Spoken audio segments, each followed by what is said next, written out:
Director of the NRPB gives detailed explanation of the establishment of the trust fund. President of YCLU is seeking dialogue with Council of Ministers and Parliament to reach consensus for the way forward for St. Martin. But first up, Prime Minister of St. Martin says St. Martin stood their ground and opted not to accept the conditions set by the Dutch. Those are the headlines for Friday, July the 10th, 2020.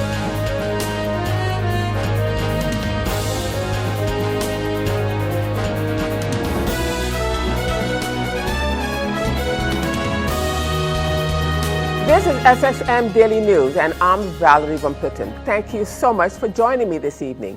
And as usual, we have a packed newscast for you, so let's get started.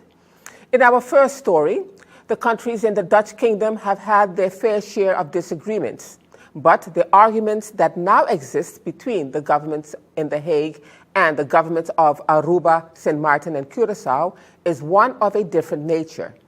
The three countries are outraged by the conditions that The Hague has set for financial support in the midst of the COVID-19 pandemic. Despite the coronavirus crisis, the Netherlands is asking the islands for structural reforms, something the Parliament of St. Martin has unanimously motivated the Honourable Prime Minister Sylvia Jacobs to reject. Speaking to PGD2's news department following the Kingdom Council of Ministers meeting on Friday, Prime Minister of St. Martin Sylvia Jacobs said that the three countries, namely Aruba, Curaçao, and St. Martin, stood their ground and opted not to accept the conditions set by the Dutch to establish a new entity if they are to receive financial assistance. One thing, in reading up on this new entity, which we now know is the Caribbean Reform institution, is not only the possibility for COVID-19 liquidity support, but the Dutch government has now also thrown in the possibility for investment funds in programs and technical assistance. And this was one of the serious problems we had with lumping together the emergency support with support for fixing our reforms. We all admitted that these are things that needed to be done, but we felt that it should not be lumped together with COVID-19 liquidity support, and that we already had entities, especially St. Martin, in place executing our support for the SSRP and for the unemployed. What does it mean for St. Martin moving forward? Our finance minister explained during our last parliament meeting that the last step to be able to qualify for the second half of the second tranche, that we can get it done right away. However, it really hurts us as St. Martin to have to hurt the people even more. All the conditions that we have had to put on our people thus far has been painful season. It has been painful to sit with unions and agree with them but cannot move forward because you are between a rock and a hard place. And we have been looking at other ways and means, and the discussions with the Netherlands will continue because the 15th is our next deadline. But we will not be entertaining any further discussion pertaining to an entity that usurps the autonomy the people of St. Martin, Aruba, and Curaçao have fought for. They were very unbending as well. They feel like they're doing the right thing, and it baffles my mind. It baffles all of us as prime ministers in countries that have faced different types of setbacks. St. Martin, you know, over the past 3 years, being dealt the blow of two huge hurricanes and now this pandemic. And even as I said, that we, despite that, and despite only a 5% being in our economy as a result of the World Bank and Trust Fund, that we were bouncing back. Not that things were great, but we were bouncing back prior to the COVID-19 pandemic, and had COVID not hit, we would have been well on our way to being even more able to stand on our feet financially. What St. Martin has lacked over the past 4 years is capital investment, and that has been cut short due to the effects of the CFP in blocking us from being able to make those necessary investments so that we can take the necessary reforms. So back in February, I told the Rijksminister this. Today again, I had to repeat it. It is a vicious circle that has been perpetrated by the same agreement of former politicians to have a CFT, and here we are now being strangled by the CFT for 10 years, and this new entity would have also given the CFT more powers. And therefore, when and how would we have ever been able to come out of that? And so it's a total no. Every and all other means that we would need, diversifying our economy, tightening our belt for the next few months, getting some type of agreement to move in new areas. I've had discussions with a member of parliament. We have a national development vision. This is what I told the Rijksministerraad as well. And we would like to sit down as partners to discuss how the Netherlands would want to help us in investing and providing technical support. And if we can't do that as partners, then release us so that we can go and get funding elsewhere. And in the meantime, we will continue to find other sources of income, other sources of investment, even on the island itself, as was brought forward in Parliament. We are not out. We may be having a setback, but the open discussions remain with the Netherlands. But it is not so that, and they know it, that they can strangle Sint Maarten. Sint Maarten has a very resilient people, and I have faith and I have a vision that we will come out of this stronger than ever. And I think that is what they fear. Currently, Sint Maarten is trapped for finances. Prime Minister, you have rejected, not you, but Sint Maarten overall, has rejected the Caribbean reform entity as was proposed by the Dutch. Where do you go from here on? What happens from here on, Prime Minister? Stay tuned. That's all I'm going to tell you. Stay tuned. It will take all of us working together. We had our preliminary meeting with the unions yesterday as well as the employers associations, and we will continue to meet with all stakeholders, having all, that 15-0 in Parliament the other day is historical in the fact that we are not in a crisis fighting each other. And I think that is paramount to us being able to move forward with all hands on deck, all brains on deck, to make sure that we utilize every and all aspects available to us. And if we have to go the legal route to secure the funding we need, then so be it. That can also be done. Also, Stephen, this move only forces us as a country now to take even more seriously the fight of determining who we are within this kingdom of the Netherlands. And we must go to the people with that. So educating our population and moving forward, empowering our citizens to become bosses. I've said it before. And the people of St. Maarten must now look inside themselves. What am I good at? What am I great at? Make a business plan. Credits is there. Other investments are already on the table through the NRPB that we will be able to, in the short term, be able to assist small business owners, micro and mini businesses to get off the ground, turn money over in the economy, and so help each other to grow. We are not giving up. And speaking to reporters after the Kingdom Council of Ministers meeting in the Netherlands, the Honorable Prime Minister of St. Maarten, Sylvania Jacobs, told reporters that the Dutch Caribbean and the Netherlands, that the consensus kingdom law did not have a consensus with us. She said the conversation was amicable, but what was lacking was an understanding of what such a law would be. She expounds further. Consensus kingdom law did not have a consensus with us, and that we could not, even though we are in need to be able to assist our people, we could not accept a law that would take away our autonomy and set us back several years, whereby the people of St. Maarten, Curaçao, and Aruba have been fighting for years to move forward in their autonomy. The conversation was amicable. I think what is lacking is understanding of what such a law would be for the people of St. Maarten, whereby you would be binding the hands of the Parliament, because by a government politically agreeing to something like this without a good, grondig discussie with the Parliament, you're actually setting up yourself for more political turmoil that the country does not need at this moment. We have put forward our own national ontwikkelingsplan, and we would like to have that discussion in terms of how can we work together to realize the reforms we know are necessary. You have reasons to be very optimistic, but yet there is still no money. So when will that money come to St. Maarten? It's not just about the money. Everything that comes, it's a loan. We keep saying the money, it's a loan. It's not a gift, even though the discussion now came in that with this new entity, with this new hervormingsentiteit, that there would be more than just loans, there would be also gifts and grants. We need to understand completely what that would mean, where the direction will be coming from, and how much autonomy would be lost with that. We have a normal trajectory to be able to get loans via the Netherlands, which have been nagelaten, let's say, from 2019, from 2016, even before the hurricanes.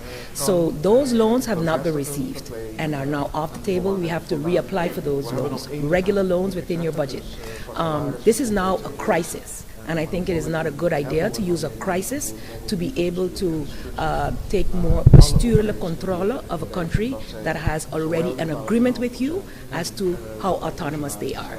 So we are okay for the time being, and that's why we are looking at all the alternatives. And in the long run, if we cannot, in the next couple of weeks, when we have finalized the criteria to be able to get the full amount from the second tranche.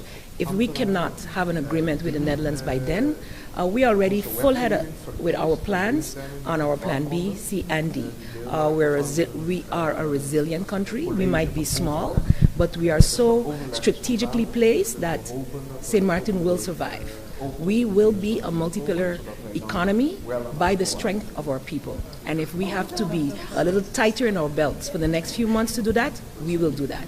The people of St. Martin want the respect, they want to be able to handle their own affairs, and we are capable of doing that. We are asking the Netherlands to have understanding for the two disasters we faced in the past 3 years, and as our direct partner, that's the first place we get to go for loans. And still to come, Director of the NRPB gives detailed explanation of the establishment of the trust fund. We'll have the details to that story and more when SXM Daily News returns.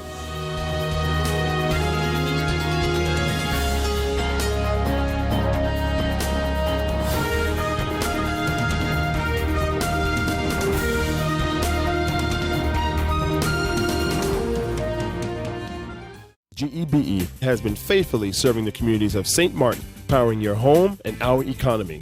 Come rain or shine, our qualified team of professionals are working hard 24 hours a day to provide you and your family with safe, reliable electricity and water. We use the latest technologies and test our products daily to maintain the highest international standards. Our friendly staff is always there to assist you, whether in person, over the phone, or online.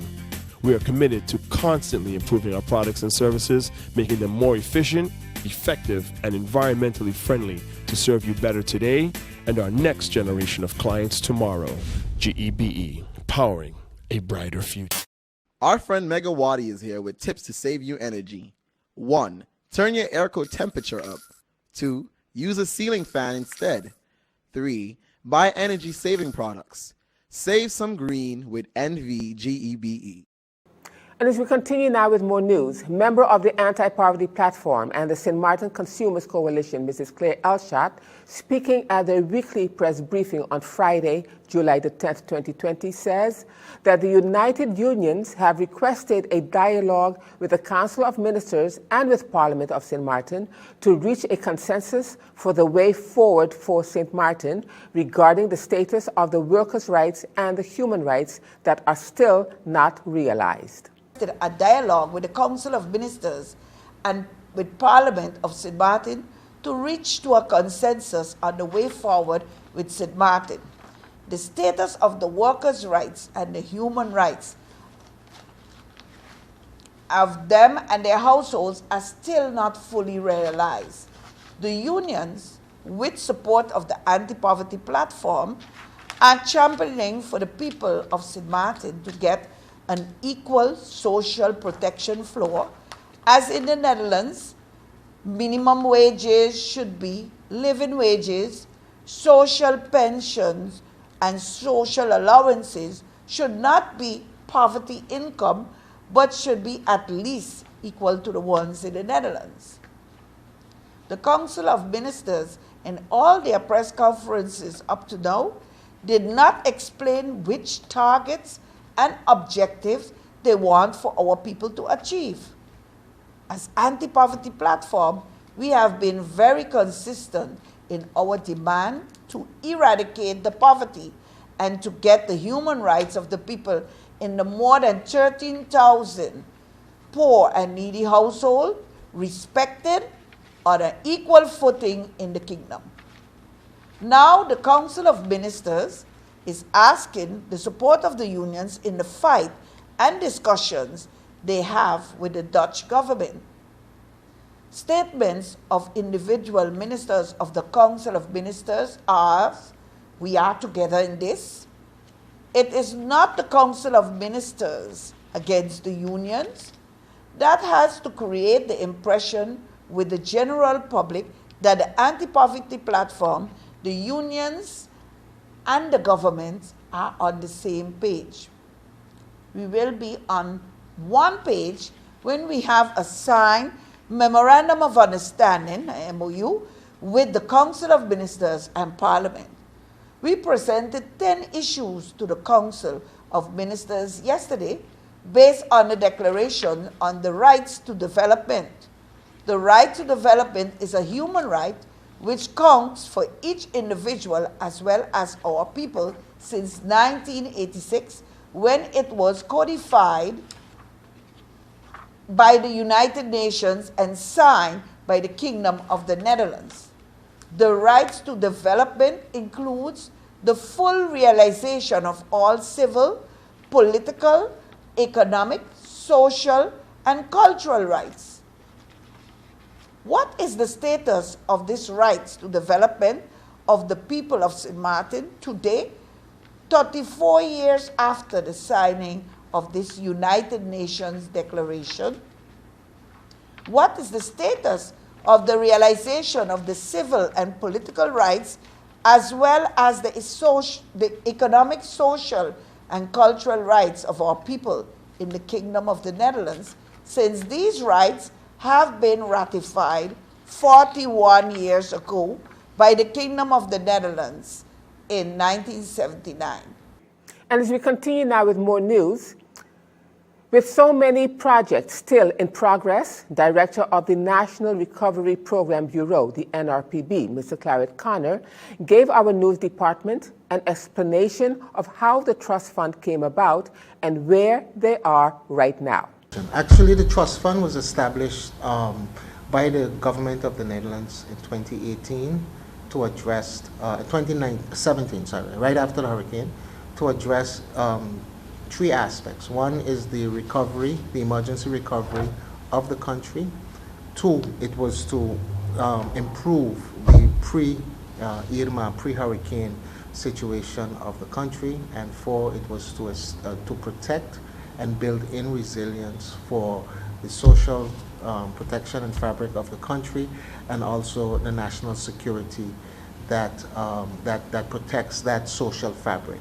So it has a clear objective, and in those objectives there are different projects that have been identified as emergency projects, as resiliency projects, and as future development projects for the country. And when I say project, I use projects in a broad sense, but it's not only about works, but also expertise, also development in terms of information, and in terms of our the services that the country provides to its citizens. The trust fund, the total amount of money that was placed into the trust fund is 470 million euros. That equates to about $553 million. And it's placed at the World Bank, and the World Bank manages the funds. And on behalf of government, the National Recovery Program Bureau implement, as you outlined in your introduction, implement and manage the projects that are funded through the World Bank from the trust fund. Okay. Talk to us about some of the projects that have been realized with funds from the trust fund. There are a number of projects that we have right now that we call under implementation. So, And these projects are multi-annual projects, and they're also multi-million-dollar projects. So it's and one of the first projects that we are engaged with is the emergency repair, the emergency recovery project 1. Actually, that is going to soon turn into emergency repair project 2, simply because there are a lot of activities within the project that is either has expanded or that requires additional funding. So the project has to be redesigned, and also additional financing would have to be sought from within the trust fund for these projects. And they have a host of activities within the project, such as the social homes. We have private home repair, we have public building repair, we have shelter repair, school repair, fire department repair. So these all fall under the aspect of emergency projects. And with that, the portfolio for this project is $55.2 million, and the project runs from 2018. It started really before the National Recovery, the NRPB was established. It started with the Interim Recovery Committee. That was a group of civil servants, I think like 9 to 10 civil servants within government that, in addition to their daily task, were part of the implementation of this initial project. It is running from 2018 until 2023.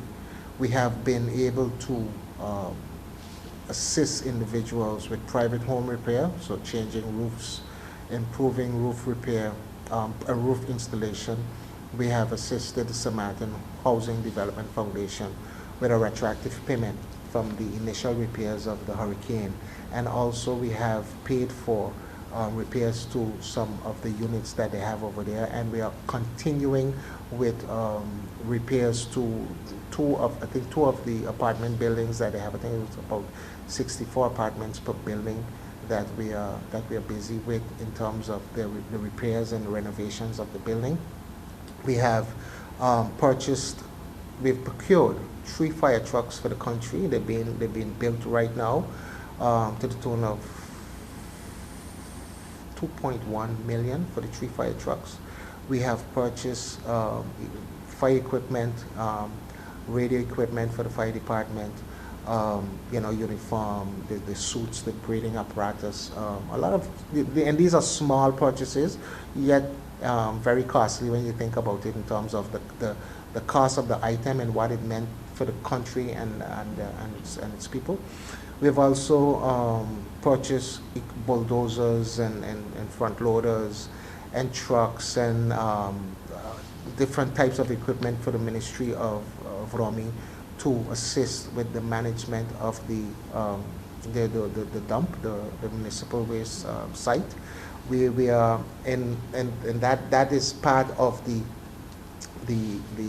another project that comes in under the emergency projects. It's the emergency debris management project. So that is 25 million. So you have 55 million in the ERP, you have 25 million in EDMP, emergency debris management project.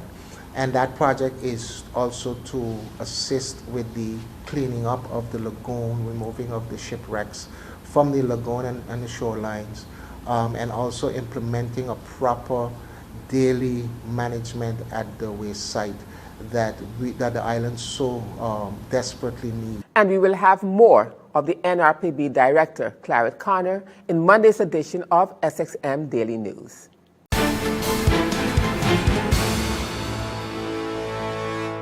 Now turning to our weather forecast for July the 10th, 2020. The Atlantic high pressure system will continue to dominate the weather pattern across the region. Therefore, gentle to moderate easterly winds will continue and precipitation will be restricted during this forecast period. Light concentration of Saharan dust will persist in the atmosphere, and persons with allergies and or respiratory illnesses should continue taking the necessary precautions. Seas will peak near 7 feet during the next few days. Small craft operators and sea bathers should continue exercising caution. So the outlook through Sunday midday, partly cloudy to cloudy with breezy, with scattered showers and a chance of isolated thunderstorms. Now, let's turn to your 3-day forecast.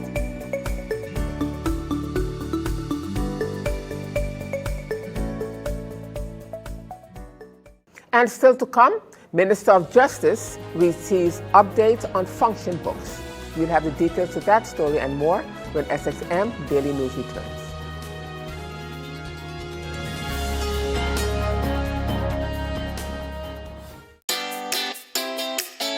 Make use of WIB mobile banking with easy access and direct usage of face recognition,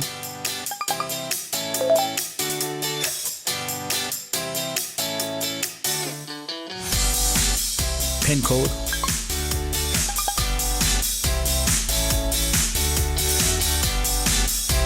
or fingerprint. Download WIB mobile banking app and make your transaction from anywhere at any time. For more information, visit wib-bank.net/quick-login. And welcome back. And as we continue now with more news for you this evening, the Minister of Justice for St. Martin, the Honorable Anna E. Richardson, received a presentation via Zoom from the consultancy firm Balance, which was contracted by former Minister of Justice Fan Hugh Cornelius de Weaver to prepare the function books for the employees of the Ministry of Justice of St. Martin. Minister Richardson requested a presentation from the consultancy firm to gain an overview of the work performed thus far. Mr. Martin van den Blink of Balance provided a status report and advised the minister of the next steps in order to complete the function books.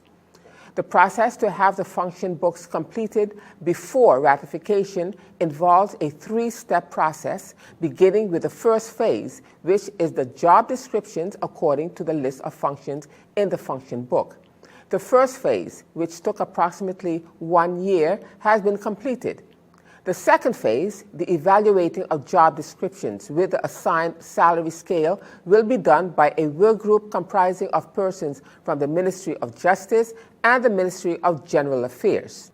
And as we end this edition of SXM News for this evening, St. Martin Academy, PSVE, hosted its school leaving exercises on Thursday, July the 2nd on the school's campus with the theme SOAR, The World Awaits You, with 58 students or 89% of the Form 4 students meeting the graduation criteria. This year, given the COVID-19 realities, the school modified its graduation program, hosting 5 independent school leaving programs to minimize face-to-face engagement as students were conferred with their school leaving plaques and grade lists. As a school, it is our hope that, like eagles, the class of 2020 will remember to use their wings to mount above adversities and challenges, fly into opportunities, and to enlarge their territories by caring not only for themselves, but also for humanity, St. Martin and beyond, the release reads in part. For the class of 2020, the best graduating student for the PKL level was Kamar Brooks as valedictorian for this level.